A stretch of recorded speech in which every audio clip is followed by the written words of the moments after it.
These three Titos of Manila went to Moto Market. Kahit ang likid ay sumakay. They don't want to stay at home and love to go out and roam Quezon Minnow. Hello world! I'm back at another video. Ito po ang inyong lingkod. Sumakit na naman ang likod. Lance Destilo. Before we continue, ipasok muna natin ang ating intro. Go, go, go!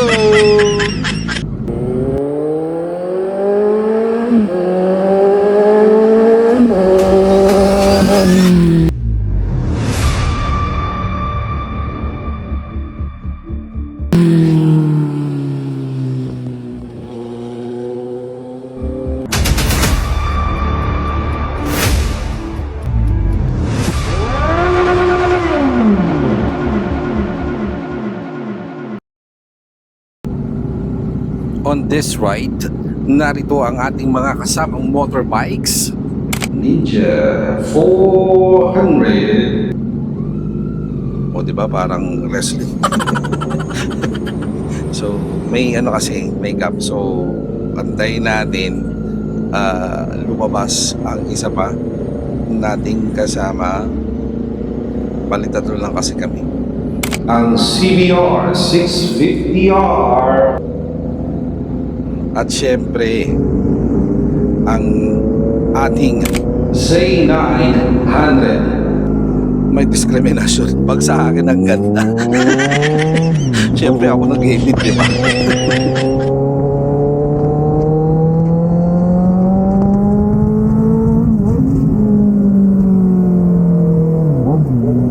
Akala ko ang layo na ng gap namin. So, todo arangkada pa ako. Yung pala, nandyan pa lang sila sa harap.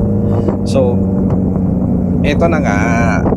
At umpisa na natin ang vlog. Dahil galing kami ng QC, sa Lipis na kami dumaan. At sa dating C5 na papunta ng letter A, Expressway. B, Way Express. C, all of the above. Nanonood na lang, binigyan pa ng quiz.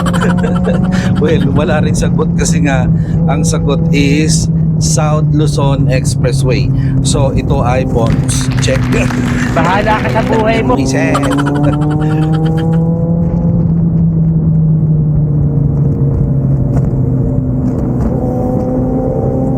Pero konting trivia muna tayo. Bago pala ito tawagin na South Luzon Expressway, ang tawag dito ay Manila South Diversion Road, South Superhighway, or Manila South Expressway. So, itong SLEX na to, yung original na construction niya, it was built from 1967 to 1969. Ano ulit? 1967 to 1969. Pabulol-bulol kasi, sorry na, pasensya. Ganda ng panahon na to guys, kaso medyo mainit nga kasi mataas pa yung araw. Pero yung takbuhan namin dito, chill lang. Tamang-tamang, yung chill ride lang talaga. 1 minute, 37 seconds later. Lakas din humiyaw ng ZX4RR, no? Shoutout sa'yo kuya. At syempre, shoutout din sa patrol na tumulong dito sa ating isang motorista. By the way, huwag kayong matakot sa mga Skyway Patrol pag nasiraan kayo sa daan kasi hindi nila kayo huhulihin at sila ay tutulong pa sa inyo. Meanwhile, Suspect, kontrolado ang riding posture kahit na masakit na ang likod.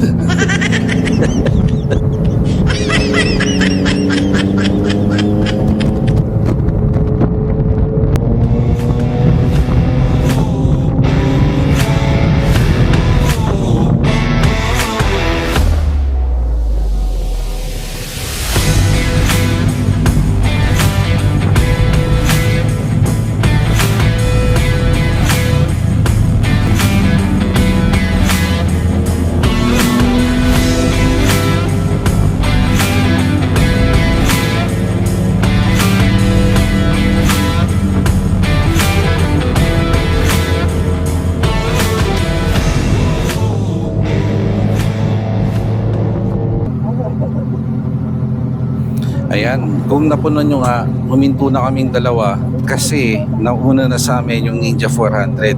400 ang nakalagay pero parang scam. Kung tumakbo, parang delitro. So dito, in-inform ko siya dahil nga yung ating kaibigan ay first time din mag super highway or mag SLEX. Ang sabi ko sa kanya, dapat yung speed ay laruin lang natin at wag tayong masyadong mag-overspeed. Wag masyado, so ibig sabihin may konting overspeeding pa rin. Well, alam naman natin yan, magpakatotoo tayo. May mga iba rin or karamihan din sa mga rider natin na nasa big bike or even kahit sa mga four wheels, may mga time na nag-overspeeding sila pero bumabalik naman sila sa maximum speed na pwede dito sa SLEX. Dito pala nalimutan kong i-close yung tank bag ko.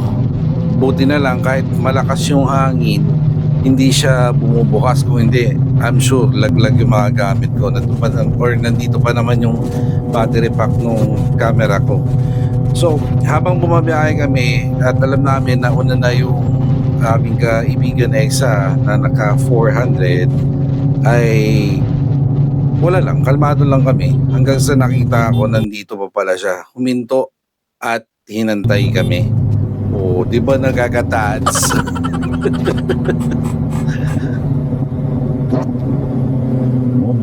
Akala ko talaga nauna na siya sa amin at doon na lang kami magkikita sa Moto Market. Pero good thing na hinantay na kami at yun nga dahil para sabay-sabay kami. Pero ayun nga, nakita nyo, humataw na naman. So, ito yung literal na pinauna ka ng kaibigan mo para unahan ka. Buisit!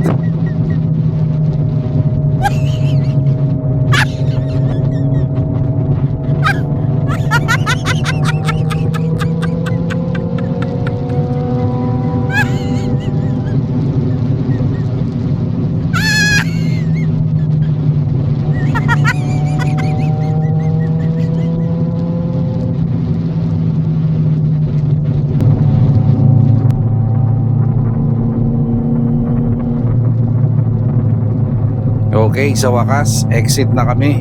At dito kami mag-exit sa Greenfield City or Eaton City. Papasok na kami ngayon. Medyo malapit na sa Moto Market. Siguro mga 10 to 15 minutes na lang. 10 to 15 minutes driving.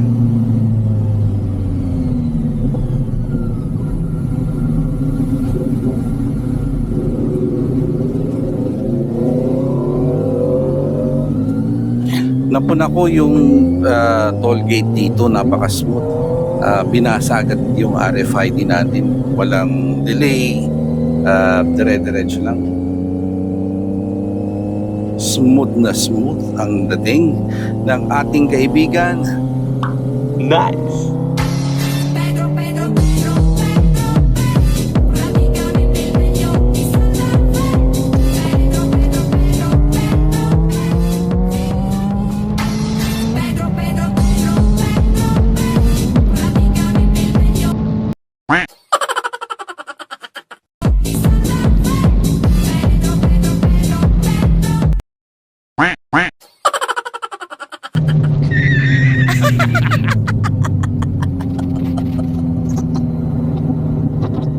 Actually guys, gusto ko rin talaga yung sports bike kasi nga pag nakasakay ka tapos mabilis yung dating mo, ang ganda talaga tingnan eh. Honestly, maganda siya talaga tingnan.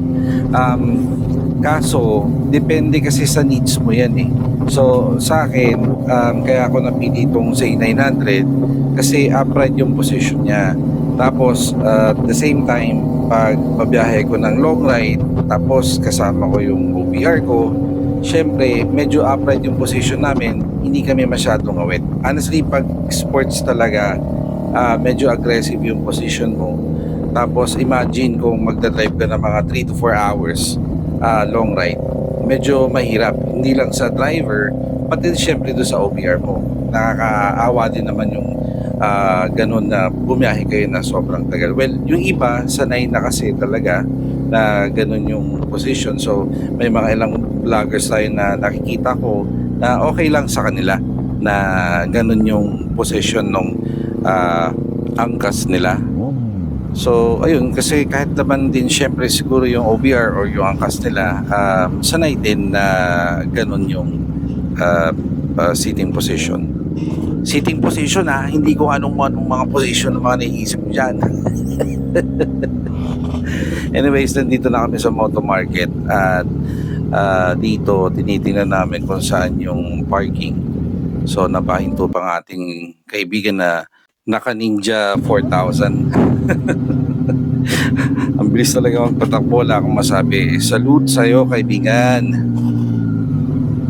Pero mali yung tinitingnan niyang parking, kaya ako na lang nag-guide sa kanila. Dahil nasa back area yung Moto Market parking at syempre yung shop. Ayan, touchdown na kami. Pero ang laki kong show kasi pumasok ako dito sa shop, tapos ang ginawa ko, naka-on yung camera ko, naglakad ako all over the store. So basta yung mga from the boots, helmet, lahat ginonan ko. Unfortunately, hindi ko pala na-record. Bullshit.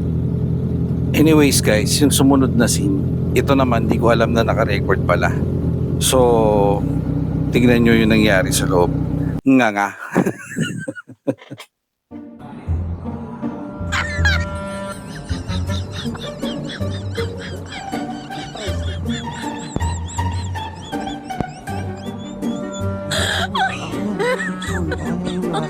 Oh my God.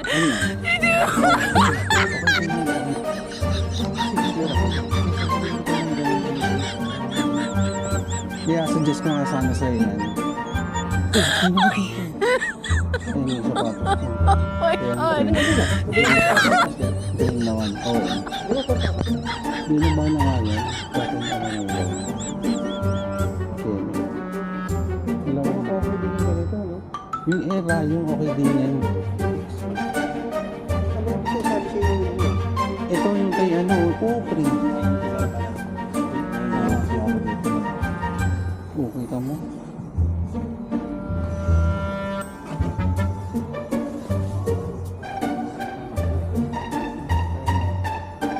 Kaya kasi ito. Hoy, 6. Kaya nga, rayo.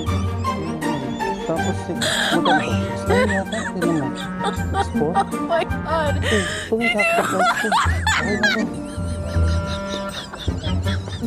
Sa akin Hindi, kung ako bibili. Sana nag-enjoy kayo sa part na to. Actually, naglagay talaga ako ng video effect dito kasi nga wala yung record ko nung una. Kahit ako talaga sobrang natuto. Sobrang saya. Pero sana na-enjoy nyo. Pero itong store na to, honestly, malaki siya at maganda kasi ang daming mga choices. Yung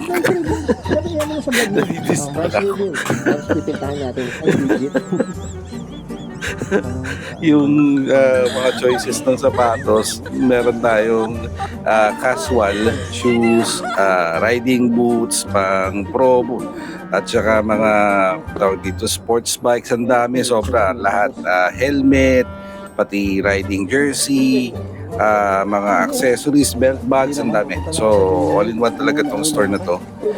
In the meantime, sabi ko nga, labas muna ako kasi nauuhaw ako. Good thing, sabi ni Kuya, meron palang free condiments dito na water. So pwede na tayong humingi doon sa bandang harap. Yan, nakita niyo yung store. Diba, ang laki. Sana na-enjoy nyo yung part na to. Thank you. Dito pala yung